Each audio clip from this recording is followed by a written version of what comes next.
এই শফিকিয়া আর ইউনুস সহ তার সবগুলা একেবারে ন্যাংটা হয়ে যাচ্ছে। মানুষের যে ধরা পড়ে 1 বছরে এদের অবস্থা এমন হয়েছে, মানে ইউনুস তাকে জবরতে বের হয় না শুনছি। আর আসলে তার কাপড় গুলো নিবে লোকজন। যে অবস্থা দাঁড়াইছে, আপনার মাইলস্টোনে যায় না ইউনুস। শফিক গেছিল কি ঠেলাটা খাইছে দেখেন নাই, আসিফ নজরুল গেছিল ঠেলাটা খায় নাই, ইউনুস গেলে ওর কাপড় সেইখানে খুলে রাখতো স্কুলের ছাত্র। সুতরাং এইটা যাতে, এই জন্য একটা প্রচ্ছন্ন হুমকি দিল সে, প্রচ্ছন্ন একেবারে প্রত্যক্ষ হুমকি এটা, যেমন তাদের কথা মতো না চললে তাদেরকে যারা দেশের থেকে ইউটিউবের মাধ্যমে বিভিন্ন বিষয়গুলো তুলে ধরছেন, অসঙ্গতিগুলো চুরি চামারি তুলে ধরছেন, তাদেরকে যে পিটাচ্ছে সারা দেশে, আর্মি সেনাবাহিনী পুলিশ দিয়েও তাদেরকে রক্ষা করে যাচ্ছে না, এর ফাঁক দিয়েও লোকজন কিন্তু ওদেরকে পিটাচ্ছে, এনসিবি থেকে দৌড়াচ্ছে। তাদের ভিতরে এমন একটি আতঙ্ক হয়েছে, গোপালগঞ্জে পিটুনি খাওয়ার পরে, ধাওয়া খাওয়ার পরে, গতকালকে দেখলাম বোধহয় কোন জায়গায় শেরপুরে একটা টায়ার ব্লাস্ট হয়েছে, নাকি ড্রোন ক্যামেরা দেখে যে দৌড় দিল ওরা, মনে করতেছে এই আওয়ামী লীগ আসছে, এই অঙ্ক আসছে। আওয়ামী লীগে তাদের এত ভয়, এইগুলা যে যখন ইউটিউবাররা বা এই ব্যক্তিগত সাংবাদিকতা যারা করতেছেন, তারা যখন তুলে ধরতেছে সামাজিক যোগাযোগ, তাদের একেবারে কাপড় সব, আর ইজ্জত বলতে কিছু থাকলো না। নোবেলের একেবারে নবল হয়ে গেছে একেবারে, বুঝছেন? এমন নবল হয়েছে এখন আর দুনিয়া তো তার ইজ্জত থাকতেছে না। আজকেও মিথ্যাচার করছে ইউনুস, এই যে ইয়ার কাছে, মার্কিন রাষ্ট্রদূতের কাছে বলছে বাংলাদেশে নাকি কোন সন্ত্রাসবাদের জায়গায় নেই। সেই তো সন্ত্রাসের মূল গঠন, এই গডফাদার ইউনুস হচ্ছে এখন মবের গডফাদার, আর তার সেকেন্ড গডফাদার হচ্ছে এই শফিকিয়া। এইগুলো সবগুলো হচ্ছে এই সন্ত্রাসে মিথ্যাচার করতেছে এবং মিথ্যাবাদীরা।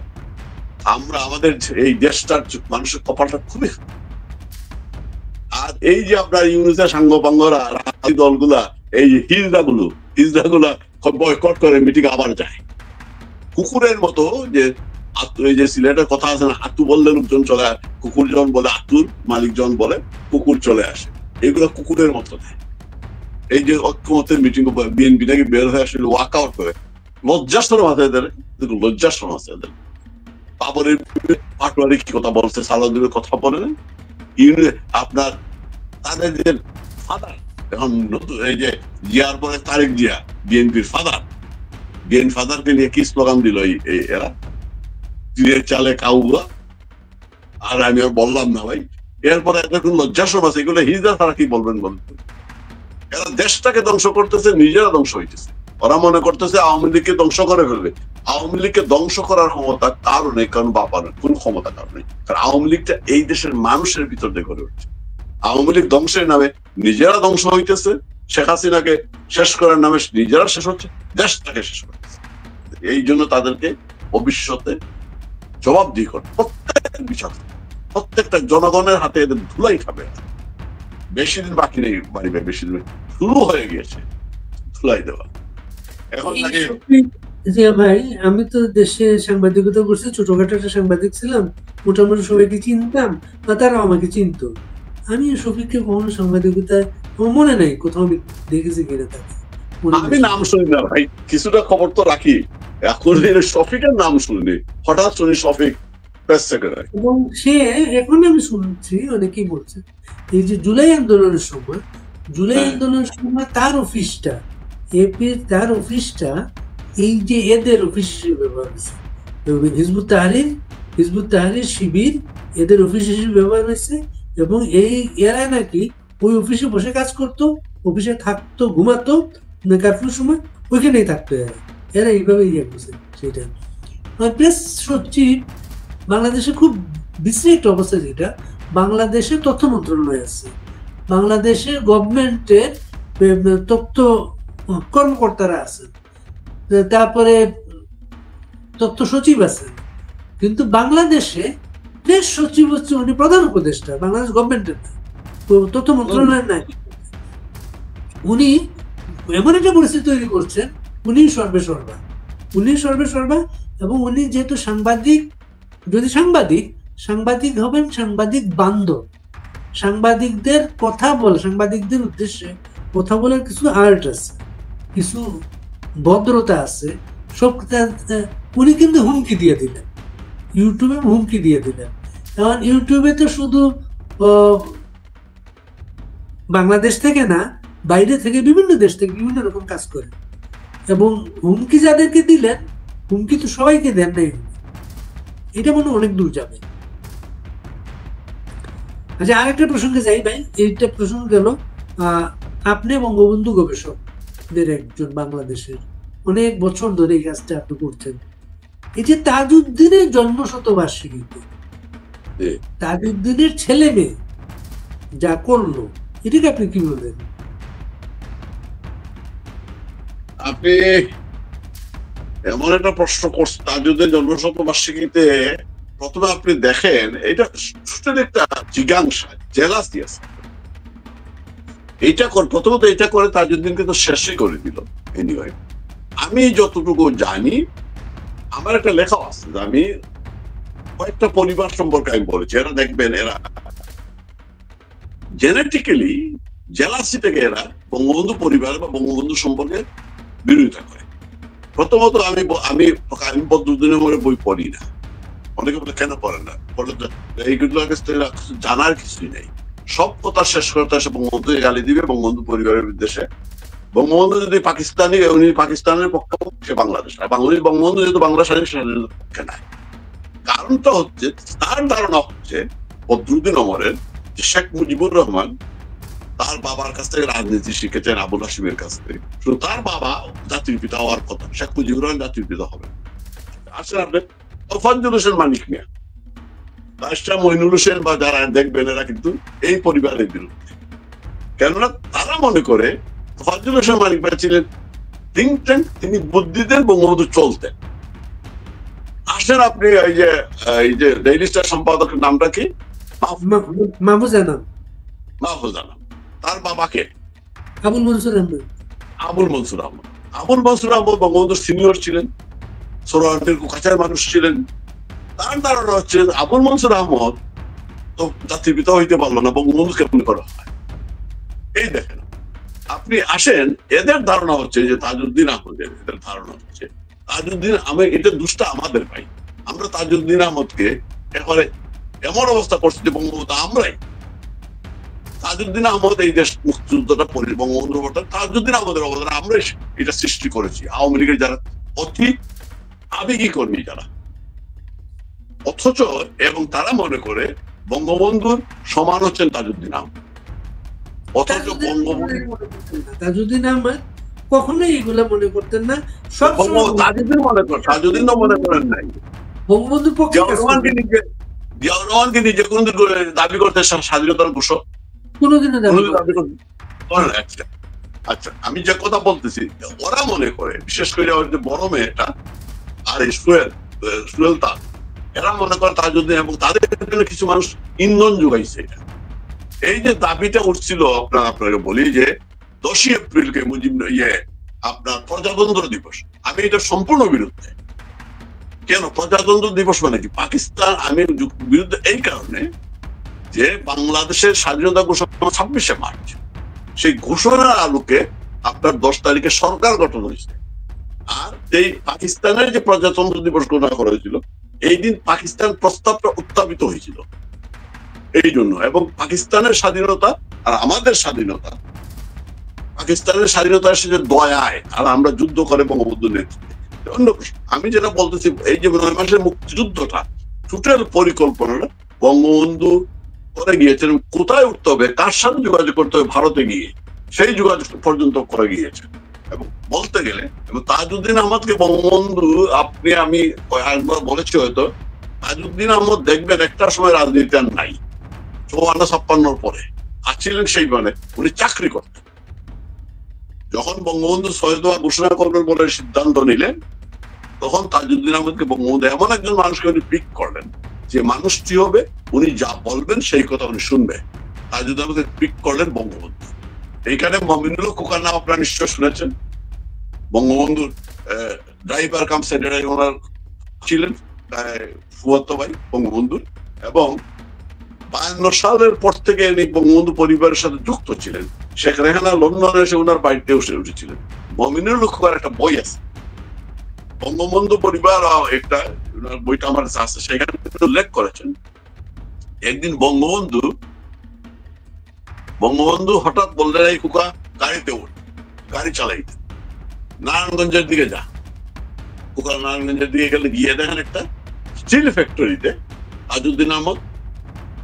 খোকা লিখছেন, আমরা গিয়ে দেখলাম একজন লোক বেটে খাটো মন দিয়ে কি লিখছেন।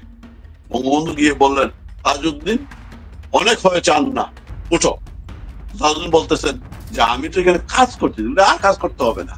তারপরে জিজ্ঞাসা করলেন, তাজউদ্দিন আপনি খবরটা পেলেন কোথায়? আমি এখানে আসি, আপনি কে বলবো? লিলি বলেছে। লিলি হচ্ছে জহুরুল তাজউদ্দিনের ডাক নাম। লিলি বলেছে তুমি এখানে আসো, তোমাকে আর কাজ করতে হবে না, তুমি চলো আমার সাথে। এই তাজউদ্দিন আমাকে নিয়ে আসলেন। পরবর্তীতে ওনাকে সাংগঠনিক সম্পাদক করলো আওয়ামী লীগের। তার বঙ্গবন্ধু তখন সেক্রেটারি হলেন, সোহরাওয়ার্দী প্রেসিডেন্ট। কিন্তু সোহরাওয়ার্দী মরার পরে তর্কাবাগিস হলেন প্রেসিডেন্ট কিছুদিনের জন্য। এরপরে বঙ্গবন্ধু হলেন প্রেসিডেন্ট, তাজউদ্দিন হলেন সেক্রেটারি। সেই বন্ধু এমন একজন লোককে তিনি, যার কারণে আমি বারবার এই যে বলি, শেখ হাসিনা ওবায়দুল কাদেরকে কেন বাদ দেন না? উনি রেখেছেন এই কারণে, তার সেকেন্ড ম্যান যে হবে সে যেন সবকিছু উনি যা পাবেন, যা চিন্তা করেন সেই পালন করেন। একজন সেক্রেটারির মতো থাকবে। বঙ্গবন্ধু সেইভাবে তাজউদ্দিন আহমদকে নিয়ে এসেছিলেন একজন বিশ্বস্ত মানুষ হিসাবে। তাজউদ্দিন আহমদ প্রমাণ করেছেন 49 যখন প্রথম ভাষা আন্দোলনের জন্য আন্দোলন হয়, তখন ওইখানে আত্মজীবনীতে আছে যে বঙ্গবন্ধু এবং যে আপনার যখন ওদের গ্রেপ্তার করা শুরু হলো, বঙ্গবন্ধু বলেছিলেন, না ওইটা বোধ হয় যে চতুর্থ শ্রেণীর কর্মচারীর ওই সময়কার কথা না, যখন বিসির বাড়িতে গ্রেপ্তার শুরু হলো, বঙ্গবন্ধু তাজউদ্দিন আহমদকে ইশারা করে বললেন, তুমি গ্রেপ্তার হবা না, তোমাকে বাইরে থাকতে হবে ওই সময়টায়। তখন পুলিশ যখন গ্রেপ্তার করতে গেল, উনি বললেন আমি সাংবাদিক তাজউদ্দিন আহমদ বলে উনি নোটটিতে শুরু করেন। তাজউদ্দিন আহমদ ছিলেন বঙ্গবন্ধুর অত্যন্ত বিশ্বস্ত মানুষ। বঙ্গবন্ধু যা বলতেন উনি তাই বিশ্বাস করতেন। বঙ্গবন্ধুর নির্দেশ অনুযায়ী উনি 9 মাসের মুক্তিযুদ্ধরা বঙ্গবন্ধুর পরিকল্পনা অনুযায়ী পরিচালনা করেছেন। এবং এখন আরেকটা বিষয় হচ্ছে, ওই যুদ্ধের ক্রেডিটটা শুধু আমরা তাজউদ্দিন আহমদকে দিতে চাই না, 4 জন মানুষকে দিতে হবে এবং 4 জনই মারা গিয়েছেন। তাজউদ্দিন আহমদ একা মুক্তিযুদ্ধ পরিচালনা করেনি, মুজিবুর রহমান চালাননি, সৈয়দ নজরুল ইসলাম, কামরুজ্জামান, মনসুর আলীর কথা বলতে হবে। যৌথ নেতৃত্বে বঙ্গবন্ধুর অবর্তমানে মুক্তিযুদ্ধ পরিচালিত হয়েছে। সেই ক্ষেত্রে ওই যে বললাম না, সোহেল তারা মনে করে বঙ্গবন্ধু জাতির পিতা হলে তাজউদ্দিন আহমদকে ওরা ওই মর্যাদা, কিছু জাতির পিতা না হলে বঙ্গবন্ধুর সমমর্যাদায় নিয়ে যেতে চায়। যখন সেটা পারে নাই, তখনই জিজ্ঞাসা থেকে আজকে শুধু তাজউদ্দিন আহমদকে নয়, বঙ্গবন্ধুকে নয়, টোটাল মুক্তিযুদ্ধকে অপমান করে এই ডক্টর ইউনূসকে নিয়ে এইসব খেলা। সোহেল তার বিক্রি হয়ে গেছে অনেক আগেই, নষ্ট হয়ে গেছে অনেক আগেই। এরপর তাজউদ্দিন আহমদের ছেলে বডি দেখায় বিয়েতে, লজ্জা করে না? তাজউদ্দিন আহমদের মতো ছেলে সোহেল তাজ, সে বডি প্রদর্শন করে আসে, তার নামই পড়ে ফেলছে বডি সোহেল। সোহেল তাজের প্রতি মানুষের যে সফট কর্নার ছিল আওয়ামী লীগ ছাত্রলীগের নেতা কর্মীদের, এখন কিছুই নেই। আর ওই মেয়েটা, ওই যে তার বোন একটা বই লিখেছে, সেইখানে সে লিখেছে অডাসিটি, বঙ্গবন্ধু নাকি জেল থেকে এসে তাজউদ্দিনের বাসায় গিয়ে তাজউদ্দিনের হাত ধরে বলেছিলেন, তাজউদ্দিন আমি প্রধানমন্ত্রী হতে চাই। কত বড় বিয়াদবের। আমার তো মাঝে মাঝে সন্দেহ, এই 2-4 তাজউদ্দিন আহমদের আসল সন্তান, এদেরকে পালিত আনা হয়েছে। এরা কি আসলে তাজউদ্দিন আহমদের ছেলে মেয়ে নাকি এরা পালিত? আমার তো মনে হয় তাজউদ্দিন আহমদকে ডুবাইছে, মুক্তিযুদ্ধের অপমান করছে। এরে যদি আমি তো মনে করি এর আগে এই সোহেল তাজকে আগে গণধুলাই দেওয়া হচ্ছে,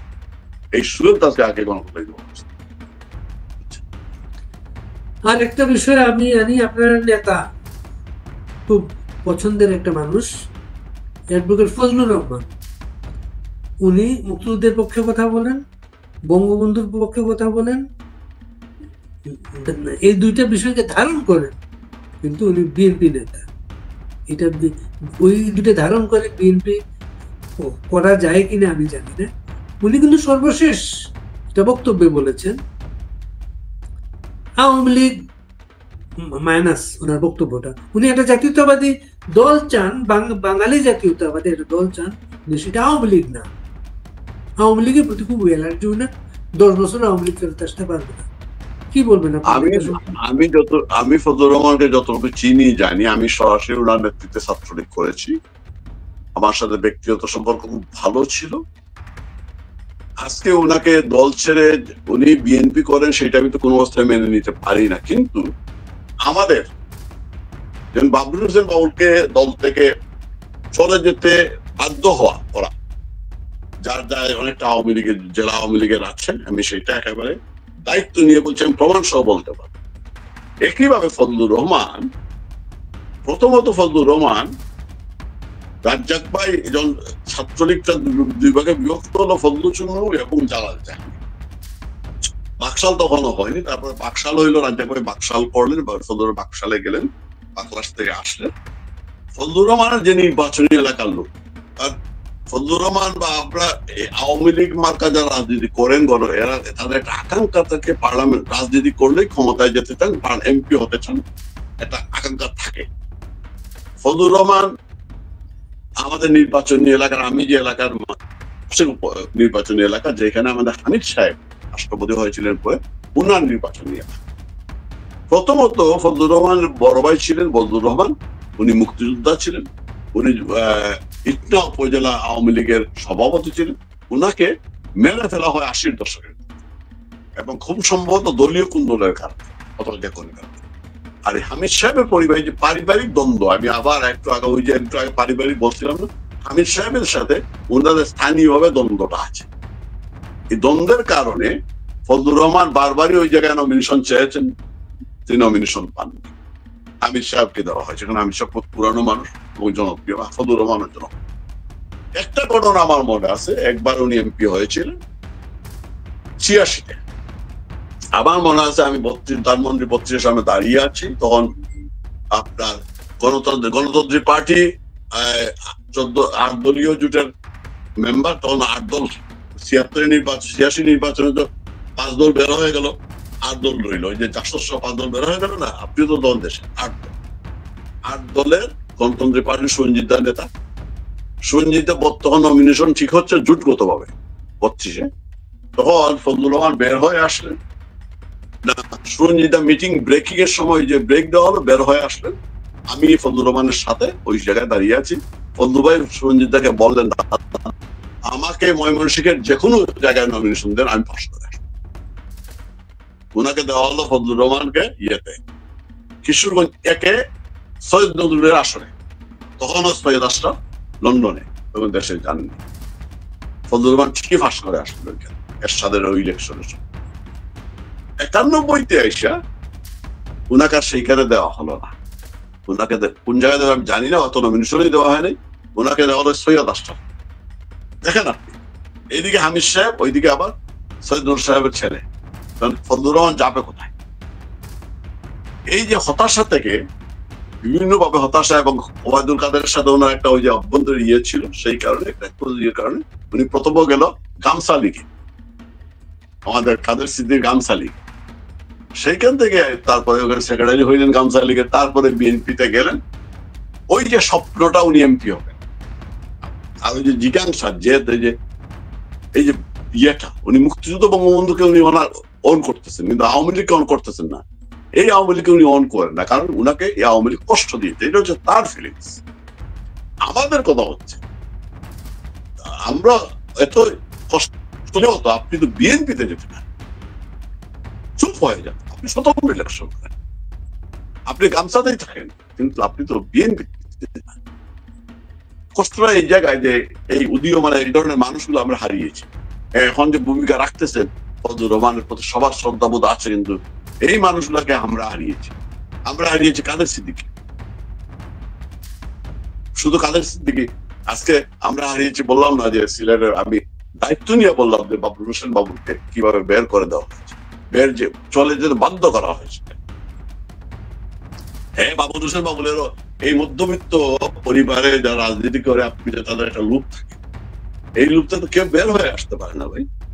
এমপি হতে চায়, জনপ্রতিনিধি হতে চায়, পয়সা বানাইতে চায়, এই চরিত্রটা আমাদের সবার। ইভেন যারা কমিউনিস্ট আন্দোলন করে, তাদের মধ্যে আপনি নজির হোসেনের ক্যারেক্টারটা দেখেন না, আর অনেকেই আছে। আপনার নীলফামারী শামসুদ্দোহা ছিলেন তাদের কাজ দেখুন, এই জন্য অনেকের উদাহরণ দেওয়া যাবে। আমার মনে হয় আপনাকে আমার বুঝতে পারি, আমি যতটুকু জানলাম ততটুকু বললাম বিষয়। আপনি বিএনপিতে যেতে পারেন। 28 তারিখ, আজকে 28 জুলাই। বাংলাদেশের গত বছর এই সময়টা বিশেষ একটা পরিস্থিতি ছিল। আজকের বাংলাদেশ এই 28 জুলাইতে বাংলাদেশ কোনো স্টেবল অবস্থায় নাই। বাংলাদেশ একটা অনুষ্ঠিত গন্তব্যের দিকে। কিভাবে দেখেন আপনি? আপনি কি এদের কাছে এটা প্রত্যেক আগে এই দেশটাকে তো স্টেবল করার জন্য এই ঘটনাটা ঘটায় নাই। এই যে মেটিকুলাস প্ল্যান গুলো, তাদের প্ল্যান ছিল এই দেশটাকে যদি আপনার এটাও ব্যাখ্যা করতে হবে। এই যে দেখবেন এইটা একটা এনজিও সময়, এনজিও ক্যারেক্টারটা কি? এনজিও পয়সা করতে দেবে। এনজিও যত আপনি গরিব হবেন তত আপনার জন্য পশ্চিমা দেশগুলো থেকে, ওই যে আমাদের লিল্লাতে যেগুলো কিছু মানুষ পশ্চিমা, আপনি অস্ট্রেলিয়াতে আপনি যান, কিছু মানুষ ব্যক্তিগত ভাবে, কিছু মানুষ সাংগঠনিক ভাবে চ্যারিটি দেয়, কিন্তু পয়সা দেয়। সেই পয়সাগুলা যদি গরিব না হন আপনি তো পাবেন না। সুতরাং প্রথম টার্গেট হচ্ছে এটা, এই দেশটাকে তারা গরিব বানাতে চায় এবং গরিব বানাতে গিয়ে তারা ক্ষমতা দখল করেছে। নাহলে শেখ হাসিনা যেহেতু দেশটাকে যেভাবে দেশটাকে তিনি এগিয়ে নিয়ে যাচ্ছিলেন, সেই জায়গায় তাদের রুচি বন্ধ হয়ে গিয়েছিল এনজিওতে।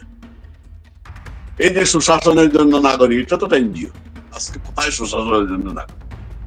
এদের ফান্ড বন্ধ হয়ে গিয়েছিল। আপনি গরিব না হলে, আপনি যে উন্নয়নশীল দেশে, উন্নত দেশে ফান্ড আসে না। প্রথমত তারা তো এই দেশটাকে শেষ করে দেওয়ার জন্য, লুটে পুটে খাওয়ার জন্য, চাঁদাবাজি করার জন্য, একটা অকার্যকর করার জন্য, সর্বোপরি দেশটাকে নিজেদের ক্ষমতা টিকিয়ে রাখার জন্য আমেরিকার গত 54 বছরের যে স্বপ্ন, যেটা বঙ্গবন্ধু সময় করতে পারেনি, যেটা শেখ হাসিনার সময় করতে পারেনি, ইভেন বিএনপির সময় চেষ্টা করে করতে পারেনি বিভিন্ন কারণে, সেই কাজটা আমেরিকা আজকে করতে চায় বলেই আমেরিকা এদেরকে বসিয়েছে, ওরা করিডোর চায়। সুতরাং দেশটা যে ভালো নেইবে আমরা সবাই জানি, এবং আমরা এখন তারা বলতেছে যারা সেই জুলাই ঘটিয়েছিল গত বছর যারা রাস্তায় তুষার, এই যে আব্দুল নূর তুষার লাল পতাকা ছিল না, জিল্লুর রহমান লাল পতাকা ছিল না, মানব জমিনের আমাদের মতিউর ভাই কি করে নাই, আসুল কামাল, এই যে পান্নারা, এরা কি করে নাই, এই যে সাগলা দাঁড়িয়ে সাগলা জাহেদ, আমি যাকে সাগলা জাহেদ বলি, সে তার কথাবার্তা এখন শুই নেন, পরিবর্তন নাই তার কথাবার্তায়। সুতরাং ওরাই তো বুঝতে পারতেছে এখন, আর সবচেয়ে এবং ওরাই বুঝতেছে দেশটা কোন দিকে যাচ্ছে, এবং তারা যে চাইছিল বিএনপি, ওদের টার্গেট ছিল বিএনপি কে ক্ষমতায় নিয়ে আসে, সেই তাদের টার্গেটটা ফিল আপ হলো না, বরং বিএনপি শেষ হয়ে যাবে, দেশ শেষ হবে, বিএনপি শেষ হবে, বিএনপির অস্তিত্ব থাকবে না। সেই পরিকল্পনা, সেইভাবে বিএনপি কে নিয়ে যাওয়া হচ্ছে বিভিন্ন এটা, এবং ওরা বুঝতেছে বলে আজকে ওরা কিন্তু সোচ্চারী গভর্নমেন্টের বিরুদ্ধে বিভিন্ন বুঝছে। সুতরাং এই দেশটা ভাই মিলাইলে তো আমরা জানি কি দেশটাকে কোন জায়গায় নিয়ে গেছে। জুলাই সন্ত্রাস টু আরেক জুলাই চলে আসছে, সন্ত্রাস থেকে মবে চলে আসছে, এখন মবের রাজত্ব। এখন পুলিশ মিছিল করে, পদযাত্রা করে, আপনি দেখবেন এনসিপির পদযাত্রায় সেনাবাহিনী এবং পুলিশ, ওরা হচ্ছে সরকারি দলের ক্যাডার বাহিনী।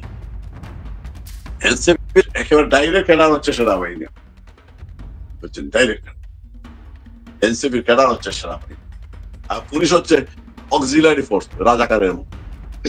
সেনাবাহিনী হচ্ছে পাকিস্তানি আর্মি, আর পুলিশ হচ্ছে রাজাকার, এনসিপি হচ্ছে পাকিস্তানিদের প্রতি। এনসিপিও তো একটার পর একটা অর্থনৈতিক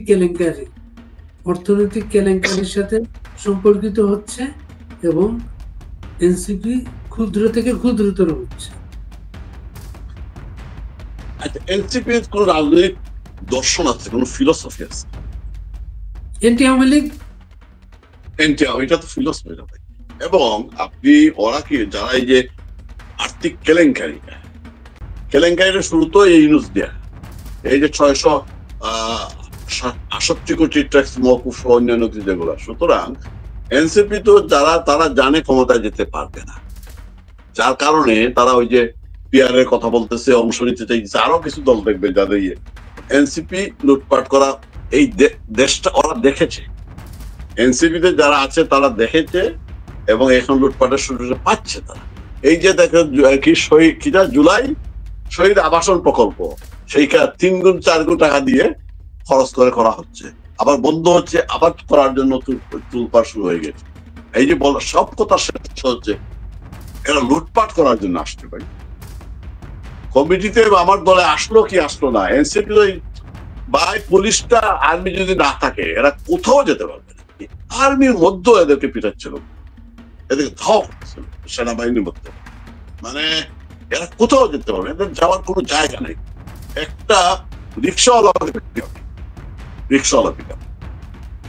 একটা ওই যে আপনার যারা পরিষ্কার, যারা এদেরকে কি বলবো, মেথরও বলতে চাচ্ছি না, পরিষ্কার পরিচ্ছন্ন কর্মী, এদেরকে 20টা বলে না, এদেরকে যে আর্মি না তাহলে 20টা ছিটাবে এদের উপরে, 20টা। প্রত্যেকটা মানুষের জীবন একেবারে অতিষ্ঠ করে ফেলছে, অতিষ্ঠ করে ফেলছে প্রত্যেকটা মানুষ। এরা ওই মেথরের কাছ থেকে চাঁদা খায়, রিক্সাওয়ালার কাছ থেকে চাঁদা খায়, বুঝছেন। বিএনপিও তারা এই 1 বছরে বিএনপি তো চাঁদাবাজি করতে, বিএনপির চেয়ে বড় তার চাঁদাবাজি হয়ে গেছে। আপনি ফখরুল ইসলাম বলতেছে, ফখর মির্জা বলছে না আগে 1 কোটি টাকা 1 লাখ টাকা ঘুষ লাগতো, এখন লাগে 5 লাখ। এবং সে নাকি ওই যে সমন্বয়কদের চাঁদাবাজিতে একেবারে নীল হয়ে গেছে, মানে তাদের চাঁদাবাজিকে ওরা চালিয়ে গেছে। এখন চলতেছে চাঁদাবাজিকে চ্যাম্পিয়ন হবে। এক সময় বিএনপির মানে বাংলাদেশ দুর্নীতিতে চ্যাম্পিয়ন হয়েছিল কয়েকবার, আর এখন চলতেছে চাঁদাবাজি থেকে চ্যাম্পিয়ন হবে। এই সংজ্ঞাটা চলতেছে, যার কারণে নিজেদের মধ্যে মারামারি হইতেছে। এখন মারামারিটাই হচ্ছে চাঁদাবাজি কে নিবে, লুটপাটের অংশটা কে বেশি নিবে। এখানে রাজনীতি নেই, এখানে দেশ নেই, এখানে মানুষ। আওয়ামী লীগ এই পরিস্থিতিতে কেস করতে পারে, কেস করতে পারছে আওয়ামী লীগ? আওয়ামী লীগ কেস করতে পারছে না, কারণ এখনো পারে নাই। আওয়ামী লীগের নেতৃত্বে পরিস্থিতিটা বোঝার অভাব। আপনি আপনার একটা পোস্ট আমি পড়েছি, আমি দেখেছি যে এখানে আপনি তুলনা করে যে 75 পরবর্তী কর্মীরা এবং বর্তমান কর্মীরা, 75 পরবর্তী কর্মীদের মধ্যে আপনি হতাশা দেখবেন না। আওয়ামী লীগ এখন যে নেতৃত্ব আছে, এরা কেউ কেউ হয়তো 75 পরবর্তীতে ছিল, কিন্তু 15 বছরে তারা বাস্তবতার বাইরে চলে গিয়েছে।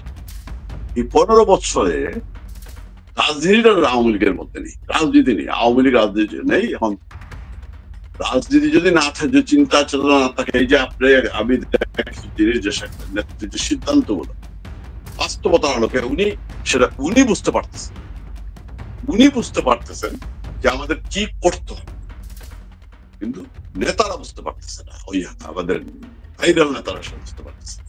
এরা ওই আগের মতো ওই মিটিং মিছিল এইগুলো মনে করে করতেছে, কর্মীদের পাশে দাঁড়াতো। আওয়ামী লীগের সেনাবাহিনীর উপর ভরসা করলে হবে না, এটা প্রমাণ হয়ে গিয়েছে। ভারত আপনাকে বসিয়ে দেবে নাই, আপনাকে পরিস্থিতি সৃষ্টি করতে হবে। ভারত একটা করবে, তার সাথে তার যদি নিরাপত্তা বিঘ্নিত, তার রাষ্ট্রের সার্বভৌমত্ব, সেই জায়গায় সে হস্তক্ষেপ করতে পারে।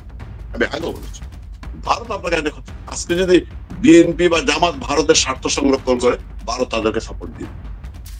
তবে ভারত এইটা করবে, বঙ্গবন্ধু কন্যাকে তারা নিরাপদ রাখবে, এই শর্তে কারো সাথে আপনাকে ক্ষমতায় বসিয়ে দেবে, এই স্বপ্নটা করছে। আওয়ামী লীগের মতো এগিয়ে আসতে হবে। গোপালগঞ্জে মানুষ প্রমাণ করে দিয়েছে কিভাবে করতে হয়। সেই জায়গায় নেতাদেরকে বাস্তবমুখী হতে হবে। টেলিগ্রাম গ্রুপ থেকে এখনো কিন্তু টেলিগ্রাম গ্রুপ চলতেছে, হচ্ছে, টেলিগ্রাম গ্রুপ থেকে বের হয়ে আসতো। হোয়াটসঅ্যাপ গ্রুপ আগে ছিল ইনবক্স গ্রুপ, তারপরে হোয়াটসঅ্যাপ গ্রুপ, এখন হচ্ছে টেলিগ্রাম গ্রুপ। ভাই অতিষ্ঠ হয়ে যাচ্ছে। আওয়ামী লীগ এখনো বুঝতে পারে নাই, আওয়ামী লীগের নেতৃত্ব এখন বুঝতে পারে নাই যে দেশের অবস্থা এখন এই যে সময়টা, এটা হট টাইম, এটা কাজে লাগাইতে পারে,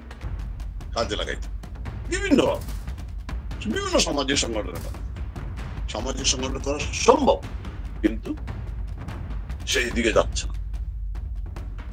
আপনার তো অনেকের সাথে যোগাযোগ হয়, কথাবার্তা হয়, বাড়িবে আপনি জানেন যে নেতাদের মনোভাবটা কি। আপনি তো অনেকের সাথে কথা বলেন, অনেকের ইন্টারভিউ নেন, আপনি তো বুঝতে পারেন। কর্মীদেরকে আশ্বস্ত করার মতো, মানুষকে আশ্বস্ত করার মতো এখনো কি কোনো কিছু আমরা পেয়েছি বা পাচ্ছি কিনা ভবিষ্যৎ? আজকে না আমি লক্ষ্মীপুরের রায়পুরের একজন তৃণমূল নেতা, রায়পুর পৌর আওয়ামী লীগের নেতা, ওনার সাথে ইন্টারভিউ করেছিলাম। প্রথম একটা তৃণমূল নেতা তো চমৎকার ভাবে বলবো যে রাজনীতি করতে গিয়ে ভুল হয়, রাজনীতি করতে গিয়ে যদি কোনো ভুল করে থাকি, আমার এলাকার মানুষের স্বার্থে যদি কষ্ট দিয়ে থাকি, তাদের কাছে হাত জোর করে ক্ষমা চাচ্ছি। চমৎকার ভাবে বলবো, এটা চাচ্ছে আওয়ামী লীগের গ্রাসরুট লেভেল। এটা কিন্তু অন্য না, নেতাদের এইটা ওনার কথা ঠিক আছে, আমি একমত। কিন্তু ওরা যেভাবে বলে, মানে সরকার বা অন্য রাজনীতি আওয়ামী লীগ তো এখনো ক্ষমা চায়, এইটার পক্ষে আমি না। আওয়ামী লীগ তোমাদের কাছে ক্ষমা চাইবে না। রাজনীতিতে ক্ষমা চাওয়ার ইতিহাস আছে, ইতিহাস আছে। ক্ষমা চাওয়ার দরকার না, আওয়ামী লীগ যেহেতু আওয়ামী লীগ জনগণের দল, গত 15 বছরের সরকারে থাকার কারণে বলতে থাকবেই, থাকাটাই সব। আপনি একটা পরিবার নিয়ে চিন্তা করেন, যে পরিবারের যিনি কর্তা থাকেন, তার বলতুটি সবার প্রতি কিন্তু তিনি সমান নজরটা দিতে পারেন না। সুতরাং আওয়ামী লীগ রাজনীতি ক্ষমা চাওয়ার ইতিহাস রেয়াজ আছে, নীতি এটা। আমি তো মানুষ, আমি তো ফেরেশতারও ভুল। সুতরাং আমি জনগণের কাছে এবং সেই সুযোগটা তো থাকতে হবে, আমি তো সেই সুযোগ পাচ্ছি না। আমাকে বলা হচ্ছে ক্ষমা চাওয়া মানে আপনার কনফেস করা। আমি কনফেস করা, আমি তো কোনো অপরাধ করি নাই। আমাকে তো জনগণ হটায় নেই, আমাকে তো ষড়যন্ত্র করে ক্ষমা চাওয়া, বরং তোমরা আমার কাছে ক্ষমা চাও। এদেরকে নত জানু হয়ে শেখ হাসিনার ক্ষমা চাইতে হবে। আপনাকে বলে একটা কথা, এদেরকে নত জানু হয়ে বাঁচতে হলে শেখ হাসিনার কাছে ক্ষমা চাইতে হবে। ওই বিএনপিকে যদি তাকে বাঁচতে হয়, আমি আগে বলছি, এখনো বলে যাচ্ছি, শেখ হাসিনার পায়ের নিচে না পড়া পর্যন্ত এদেরকে বাঁচাতে পারেন একমাত্র শেখ হাসিনা। বামদের কথা বাদ দেন, এদের কোনো আমি গুরুত্ব দিচ্ছি না। বিএনপিকে যদি বাঁচতে হয়, জিয়াউর রহমানকে যদি বাঁচাতে হয়, তাহলে তাদেরকে শেখ হাসিনার পায়ের নিচে পড়তে হবে। আওয়ামী লীগ যাবে না। এই কারণে এইভাবে রাজনৈতিকভাবে চিন্তা করতে হবে। বাংলাদেশের রাজনীতি পরিষ্কারভাবে দুই ভাগে বিভক্ত, একটি হচ্ছে মুক্তিযুদ্ধের পক্ষের শক্তি, আর একটা মুক্তিযুদ্ধের বিপক্ষের শক্তি। মুক্তিযুদ্ধের পক্ষের শক্তির একক নেতৃত্ব শেখ হাসিনা, আওয়ামী লীগের, এইখানে কোনো বিকল্প সৃষ্টি হয় নাই। বিপক্ষের শক্তির নেতৃত্ব নিয়ে চলছে কামড়া কামড়ি। জামাত এতদিন বিএনপির পিছনে ছিল, এখন জামাত সামনে যেতে চায়, বিএনপিকে তাদের পিছনে নিতে চায়। সেটা করতে গিয়ে তারা বিএনপিকে এমন ভাবে শেষ করতেছে, যখনই কোনো সমস্যা হয় যে বিএনপিকে একটু বিগড়ে যাওয়ার সম্ভাবনা দেখা যায়, তখন তারা আওয়ামী লীগের জুজুর ভয় দেয়। এই কারণে বলতেছি, তাদের নেতা আজকে কাওয়ার একটা লিডারশিপ, তারে দেশে আসতেছে না। যদি শেখ হাসিনার পানে কেউ গ্যারান্টি দেয় শেখ হাসিনাকে যে আপনি আসেন দেশে, আপনার গন্তব্যকে মারা হবে না, শেখ হাসিনা কালকে চলে আসবে, কেউ আটকাতে পারবে না। শেখ হাসিনা সে বঙ্গবন্ধু, তারেক আসবে না, তারেক আসতেছে না। এই কারণে আমি বলতেছি, বিএনপি আওয়ামী লীগ ধ্বংস হবে না। আরেকটা বিষয় হচ্ছে যে এই প্রত্যেকটা আওয়ামী লীগ বলতে প্রত্যেকটা জাতীয় পার্টি বলেন, বিএনপি বলেন, কি এনসিপি বলেন, সবগুলো হচ্ছে গভর্নমেন্ট পার্টি, কিংস পার্টি, সবগুলা এক জায়গায়, রসুনের জায়গায়। সুতরাং এই যে এন্টি আওয়ামী লীগ ফোর্সের নেতৃত্ব এখন জামাত নিবে, বিএনপিকে চেষ্টা করে জামাত নিতে পারতেছে না। এই জায়গায় বিএনপি শেষ হয়ে যাবে। বিএনপি শেষ হবে, আওয়ামী লীগ শেষ হবে না, কারণ আওয়ামী লীগের বিকল্প দাঁড়াইতে পারে নাই। আওয়ামী লীগের কর্মীরা কিন্তু সিপিবির কথা ভাবতেছে না, আওয়ামী লীগ কর্মীরা কিন্তু বাসদের কথা ভাবতেছে না, বা জাতীয় পার্টির কথা ভাবতেছে না। আওয়ামী লীগ কর্মীরা আওয়ামী লীগ ভাবতেছে। বিএনপি এক সময় দেখবেন, বিএনপির লোকগুলা যখন জামাত ক্ষমতায় চলে আসবে, বিএনপিকে শেষ না করে জামাত আসতে পারতেছে না। আওয়ামী লীগকে তারা নিষিদ্ধ করে মনে করতে আওয়ামী লীগ শেষ হয়ে, জামাতের সামনে এখন আওয়ামী লীগ তার এনিমি না, জামাতের সামনে এখন এনিমি হচ্ছে বিএনপি। আপনি দেখবেন তার কথাবার্তা, এনসিপির কথাবার্তা কাকে অ্যাটাক করতেছে, তারা মূলত বিএনপিকে অ্যাটাক করতেছে। কারণ ভোট ব্যাংক, আওয়ামী লীগের ভোট ব্যাংক তো ওরা আওয়ামী লীগের গালিগালাজ করে নিতে পারে না, আওয়ামী লীগের ভোট তো ওদের পক্ষে যাবে না। বিএনপির ভোট দিতে হলে তো বিএনপির বলতে হবে, তাদের নিতে হবে। এবং এই জন্য দেখবেন সব ইসলামী আন্দোলন আর জামাতে ছিল সাফের সম্পর্কে এক হয়ে গিয়েছে। তারা পিআর পদ্ধতিতে বিএনপিকে সরকার গঠন করতে দিবে না। আর বিএনপি যদি সরকার গঠন করতে না পারে এবং ইউনিসন নির্বাচন যতদিন পর্যন্ত নিশ্চিত হবে যে বিএনপি সরকার গঠন পারতেছে না, ততক্ষণ পর্যন্ত ইউনূস নির্বাচনও দিবে না। এই নির্বাচনে মূলা, লাল মূলা, সাদা মূলা, আপনার হলুদ মূলা সব দেখাবে। বিএনপিকে ধ্বংস না করতে পারবে, জামাত একক নেতৃত্বে আসতে পারছে না। আর আওয়ামী লীগ বলেন, এই জন্য বলতেছি, এখন বলেন বিএনপি যদি বাঁচতে হয় তাহলে তাকে, আমি বিএনপি মুক্তিযুদ্ধের পক্ষে একজন মেজর আক্তারদের কথা বলতেছি, যারা মুক্তিযুদ্ধ, একজন ফজলুর রহমানের কথা বলতেছি, তাদেরকে যদি বাঁচতে হয়, বিএনপির মধ্যে দুইটা সূত্র দ্বারা, তো একটা অ্যান্টি লিবারেশন বিএনপি, একটা মুক্তিযুদ্ধ, মুক্তিযুদ্ধ অংশটা যদি বাঁচত তাহলে আওয়ামী লীগের সাথে তাকে আসতেই হবে, শেখ হাসিনার কাছে আসতেই হবে, এর কোনো বিকল্প নেই, কোনো বিকল্প।